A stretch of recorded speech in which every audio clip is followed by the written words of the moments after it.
Hello, everyone, and welcome to another episode of Rosquit. Something completely different from what I usually do. I'm going to be the first to admit, and I'm embarrassed as the total comic book nerd and, geek. I am extremely behind on the Marvel Cinematic Universe. To put it out there, the last movie that I saw in order of all the movies, this way, was the first Avengers. That's how far behind I was. I am going to go through really quick and rate all the movies that I have seen before this week, and give you my 2 cents on them to kind of say, because a lot of people are like, oh, it's a horrible movie. I'm like, well, if you take it out, sometimes in my head I go, well, if you take it out of the cinematic universe, it's actually enjoyable. If you take it in response to some of the other movies in the series, yeah, it kind of falls behind. So, going in order of the original Phase 1 of the Marvel Cinematic Universe, we have Iron Man with Robert Downey Jr. This is the movie that everyone knows. This is the movie that started it all. It's over here. This is the movie that started it all. Really good. Robert Downey Jr., you are perfect as Iron Man. It creates a lovable but sarcastic jackass of a character, which, if you read the comics, that's how it is. They updated for the 21st century, because the original comic, Iron Man is captured by the North Koreans, yes, the North Koreans, not the Middle East. That was the major threat during that period. Really good fight animations, really good dynamics between the characters. Absolutely love this. This is probably one of the top movies that I've seen so far in the MCU. If you don't agree, fight me. Not really. You have your opinion. Next up on the Phase 1 MCU, we have The Incredible Hulk with Edward Norton. I'm going to admit, so far, I haven't had any problem with any of the movies if you take them as a movie standpoint. The Incredible Hulk, it's not up there on the terms of Iron Man, Captain America, Avengers, Guardians of the Galaxy from the movies I have seen. But it's still good. It follows a streamlined formula. I was actually talking with somebody. This follows more of the story arc of the original Lou Ferrigno TV series over something that was being done a few years in the past. So I enjoy it. Is it great compared to the others? No. It's highly enjoyable. Edward Norton was great as Bruce Banner, in my opinion. Mark Ruffalo does do a good job as him, though. Next up, Iron Man 2. This way. What to say about this one? It's good. They could have possibly tried to find a stronger villain. I actually don't know the true origin of Whiplash from the comics, so I don't know what the character's supposed to be, if he was supposed to be someone related to, I just forgot Tony Stark's father's name off the top of my head, but still, I don't know if there's a correlation between the two. The action sequences are good. The dynamic of Tony having trouble with the Central Core, literally poisoning him, is interesting. But out of my opinion, it's one of the weaker of the movies in Phase 1. So it's enjoyable. All these movies so far have been enjoyable, but I can't really say that one's my favorite. Next up, First Thor. I don't know how everyone else felt about this, but I highly enjoyed it because it had humor, it had good action sequences, it followed the storyline very well for the 21st century, once again.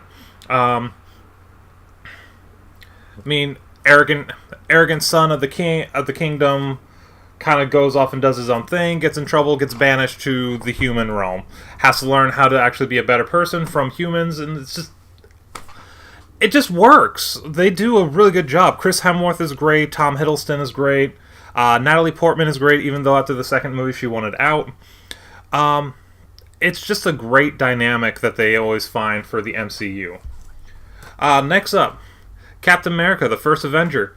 This is one of the best stylized movies at this point, because they brought my father-in-law, who has only watched this one, loves this one because of the Americana that they brought in. This is actually the only comic series in the MCU that actually brought out original comics, it feels like, in the movie, because this was made Captain America was originally made in the 1940s to help booster sales and productivity during World War II, which is what happens in the movie. So that's really incredible that they actually connected everything together. The Americana, Hugo Weaving as the Red Skull was a great choice. Just altogether, it was a great movie. The next two coming up are my two personal favorites that I have from the originals that I've seen. Because first up, end of Phase 1, we have Marvel Avengers. Woo! I don't have a 3D television. I don't know why I got the 3D version. I think I just wanted to get the super expensive version just because that's how I am. But this is one of the best movies in Phase... This is probably the best movie in Phase 1, just because you have everybody in one setting, everybody's bantering with each other, you get to see what the characters can do on their own. Hulk steals the show, Hawkeye has great moments, Scarlet Witch has her thing where she kind of like takes over the enemy skiffs.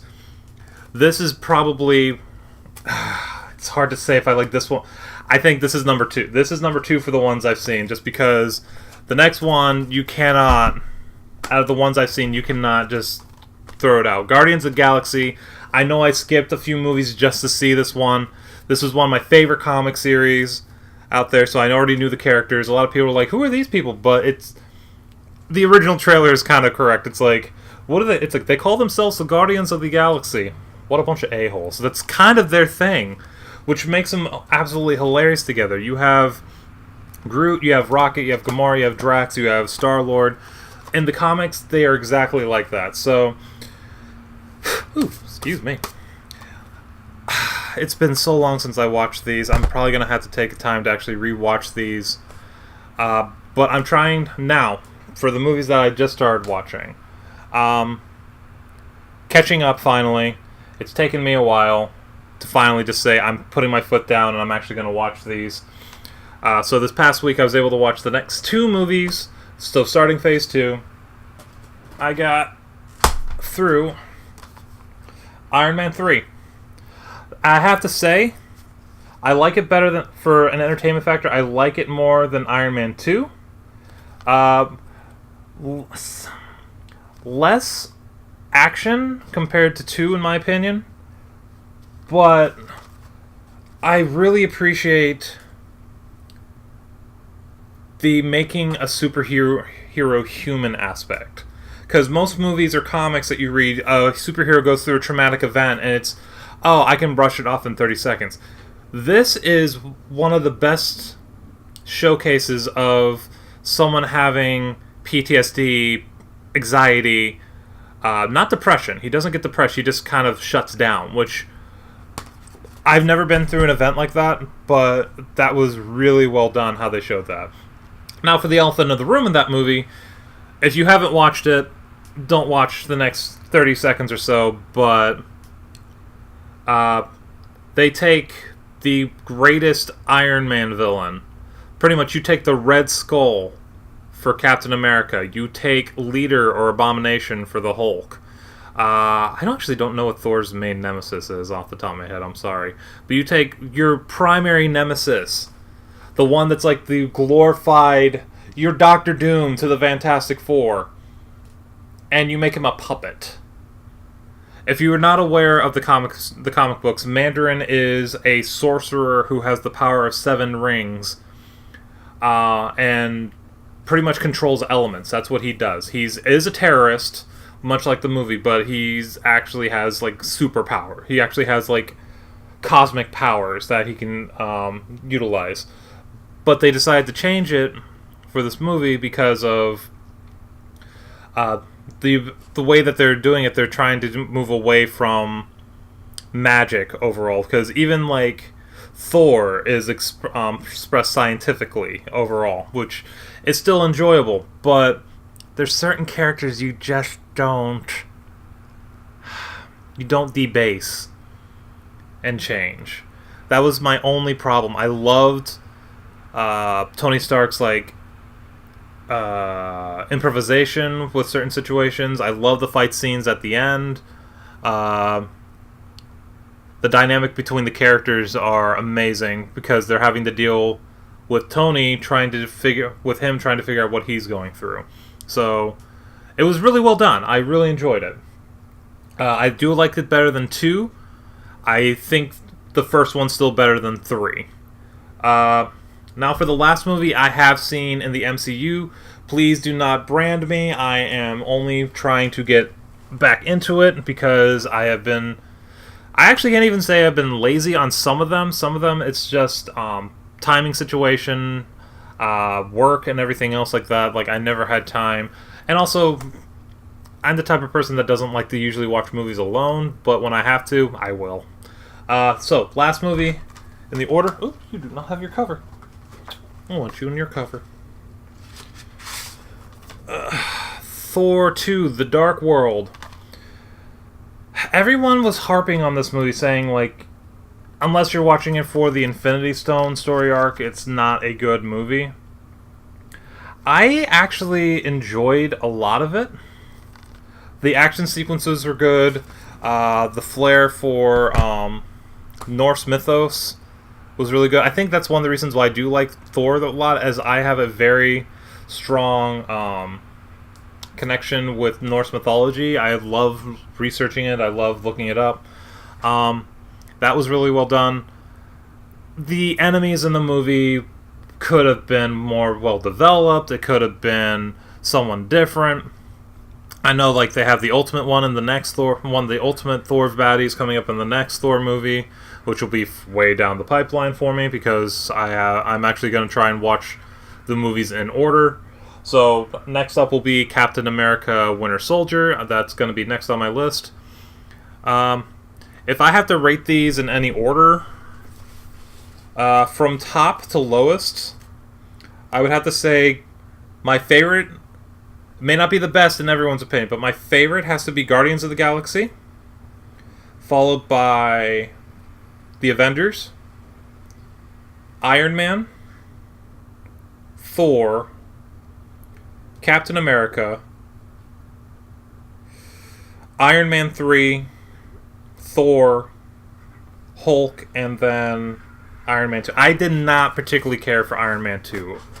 That was probably my least favorite out of all the movies. So a lot of people are going to... I know a lot of people flip-flop Incredible Hulk, Thor 2, and Iron Man 2 as being the 3 out of the ones I've watched. I've heard other things about Ant-Man and all these other ones, and I'm going to get my own opinion on them to see what I think. But overall, there hasn't been a bad movie in the MCU that I've seen so far. Let me know what you guys think, if you think I'm crazy rating these movies this way. But yeah, my top 3 have to be Guardians of the Galaxy, Avengers, and Iron Man. My weakest 3 have to be Iron Man 2, Incredible Hulk, and Thor. Now, as I said, they're the weakest out of all the movies, but I still enjoy watching them. I would actually sit down and watch The Incredible Hulk again, just because the action sequences are good. The dynamic between some of the characters are good. Just the cameo appearance with Lou Ferrigno in the one scene is really good. Just watched Thor 2. I'll probably take a little bit to watch it again, but I would. Iron Man 2, I probably would just watch it just to have the story arc go through again. It's not like one of those where I'm actually going to sit down and watch it. So, if you haven't watched any of the movies, and you want to have experience to watch the movies, much like myself, if you're trying to catch up, I would do Iron Man. Iron Man 2 is only important for some of the occurrences that happen with S.H.I.E.L.D. and the end credits. Thor's important, Captain America, of course, Avengers.